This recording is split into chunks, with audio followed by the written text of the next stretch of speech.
කට්ටිය දැන් ගොඩක් දුර ආවා. අර වෙනත් දන්න අනිල් කෑල්ලක් තියෙන මූද. මූද බොයිස් මූද. ස්කල් රොක් එකක් පේනවා. ලාවට ගස් අතරින්. වෙනද බලමු zoom කරලා මේකට පේන්නේ නැත්නම් ගස් අතරින් තියෙන්නේ. දැක්කාම අප කිලෝමීටර් 15ම දැනෙන්නේ නැහැ මට.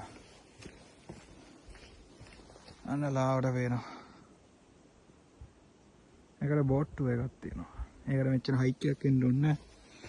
මේ අපිට උඩ පැත්තෙන් කෝස් ලයින් එකේ මම හිතන්නේ විස්කි බේ එකේ හරි මොකක් හරි එකක් තියෙනවා. එතනින් තියෙනවා බෝට්ටු එක. ආපරකෝත් එක ගන්නවා ඩොලර් 200ක්. 180ක් 200ක් වගේ තියෙන ටිකට් එක. විනාඩි පැය දෙකකට ළඟ වෙන ටුවර් එකක් තියෙනවා. මේකයි ඒ සද්දේ මාරයිනේ. මුදලකට ඒක ගලක් මම හිතුවේ බෝට්ටුවක් කියලා.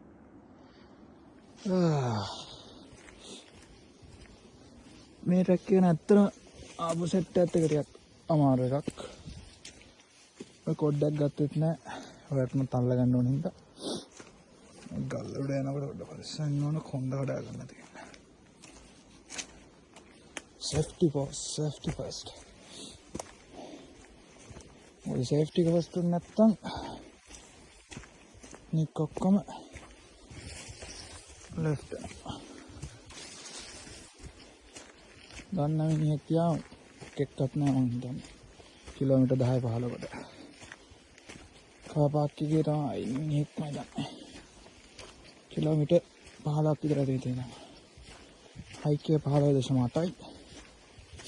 දැන් almost එතන. මූදි දකලා තමයි ගත්ත වීඩියෝ එක.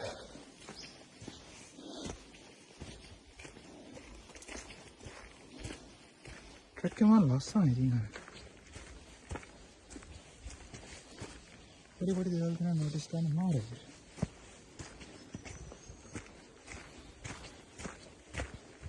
කුරුල්ලෝ වර්ගම හිතන්නේ අර සද්ද වලින් 5-6ක් වගේ එකම සෙට් එකක් ඇහෙනවා.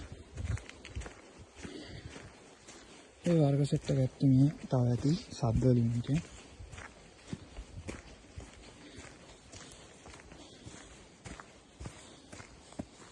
සිග්නල් ලයිව් එකේ GPS එකෙන් ලොකේෂන් එක. මේක නම් මාරුයි.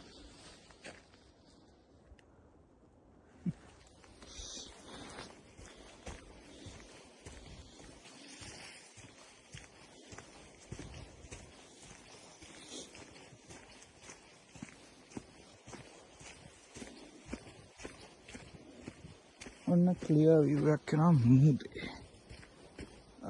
මෙතනින් ගන්න පුළුවන් දෙයක බලමු. එදින්නේ.